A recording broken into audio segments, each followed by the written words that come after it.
Well, welcome back. How are you feeling? Thank you. Very good. I'm excited. Are you more excited to be kind of fighting more regularly now? I know you have two back-to-back wins, but they're a year apart. Yeah. Because last year I had 5 surgeries, as I told the team last time. Now I'm healthy, and I just fought recently in September. And Sean Shelby and Ali gave me a great fight and to close the year with a bang. How important is it to be active when you have those win streaks going, especially to keep the momentum going? I think it's very important, but more important is the health. If you're not healthy and you keep fighting like every second month and then not to your full potential, this is not smart. If you're healthy, even if it takes a year, you come back, you are healthy, you train well. I think this is more important than fight, let's say, 5 times a year, but on half capacity. And now I'm healthy. I want to be active, no injuries. I'm going to keep going. When you're going through those times where you are getting your body healthy, what do you do to keep your mind healthy and positive and keep yourself motivated knowing you are going to come back? I just love the sport. I do this. I do this since I'm 13 years old. I know nothing else. Since I'm 13, I'm training every day, twice a day. This is my life. This is how I grew up in the UFC. I'm in the UFC. This is my 6th year now. I signed with the UFC when I was still a kid. I grew up in that octagon, and this is what I love. This is my biggest love, my biggest passion, and this keeps me motivated. What do you think of your opponent? I think Jamie's a good fighter. His nickname is Hooligan, and I'm excited for a big fight on Saturday. I am coming for violence. This I guarantee. What are you expecting from him? It sounds like you're expecting violence, but do you expect a 3-round war with him, or do you feel like you'll have one really good round and then get a finish maybe in the second? What's your thoughts on how the fight will go? I don't like to predict fights because a fight is a fight. It's always 50-50. You fight a guy who he have also this is 10th UFC fight, so maybe he's going to be different. From his last recent fights, we saw he's a little bit gun shy. He got dropped from Magdesi. He got dropped before. And he's in the beginning of his UFC career. He was more kind of crazy. He fought like really like the hooligan.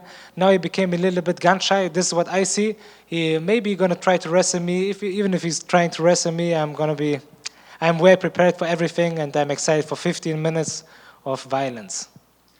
You mentioned McDussie. He fought him recently. Was there anything that you watched in that fight, having already fought McDussie yourself, that you were able to kind of carry maybe into this fight? No, McDessie is he's a unique fighter. He have his own style, like Taekwondo, karate. If you don't know how to fight this kind of style, it makes the fight a little bit like boring or tricky.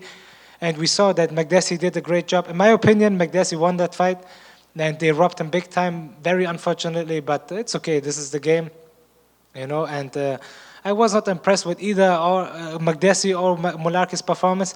But Mullarkey is a great fighter. He had great fights. He fought some good guys. He fought Jalen Turner, Brett Riddell.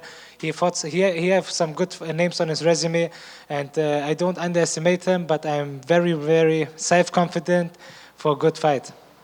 Was there any disappointment that the fight was here in Vegas versus China, or do you prefer to be fighting here than in China? Actually, I was excited to fight in Shanghai. I got my visa. I was excited to travel there, and short notice they called me. Hey, your fight got moved. It is what it is. This is my third fight in the Apex. I love also to fight in the Apex because this is kind of like sparring feeling, and I like in front of a big crowd in a different city or here. For me, it doesn't matter because a fight, I'm locked with the guy in the cage. Doesn't matter where. Thank you. You were scheduled to fight him earlier, and then that fight didn't happen. Granted, it wasn't that long ago, but so did you already feel that the game plan was already laid out then, or did you see anything in his recent fights that you had to change up anything for this particular fight? Actually, of course, we watched some tape. In the beginning of the year, I was supposed to fight him in Australia, but then I needed hand surgery, so we didn't even really start the training camp because I was injured. And he have some habits. Of course, we study his habits. We prepared for his habits. But the fight is a fight. Maybe on Saturday he's gonna come in. He's gonna have a different game plan. He's gonna be a bit different approach. We never know. So of course we prepare for the worst. But mostly I prepare on my own strength, from where I'm good at. I'm preparing for, and I'm gonna put my game plan on him. I wasn't aware. So you said you had a hand surgery that you had to come back from. How are your hands now? Oh, they are very good. I had a hand surgery with the best surgeon in the world, Dr. Shen in Los Angeles. He took great care. And after this, I just fought in September. They felt amazing, no injuries anymore, alhamdulillah. And I'm ready. I'm healthy, ready to throw some hands. It's awesome. And I was asking your opponent his thoughts on. Give me your thoughts on the overall division, the strength of the lightweight division. How strong do you feel that the overall division is at the top? Oh, the lightweight division is the hardest division, of course. Look at the top 20, top 30. Everybody's good, Then you see flyweight, bantamweight, or some divisions you think like top 15 guys, they just put them in because there are no other fighters. But the lightweight division is the deepest division and the competition is very high. For example, my last 3 guys I lost to, they're all today in the top 15, Bobby Green, Dan Hooker, or Drew Dober. And the quality of fighters in this division is very, very big. It's a hard division for sure. And I know a lot of people, everybody's calling for Islam. Everybody wants to be next. You got Gagey over there asking for it. Recently, Arman Sarukian was asking for it. Of course, Dana says he thinks that Oliveira should be the one to get that fight back. Who do you think should get the shot next? I think Oliveira, maybe Gaethje. Dustin Poirier had so many title shots, even Justin Gaethje. But I think from the name and from the potential to make it a big fight is Charles Oliveira versus Islam. And then one last one for this particular fight. What do you need to do to make sure that your arms get raised on Saturday? What are your keys to the victory? Just being my best, The fight is so much mentally because you prepare months, and then you need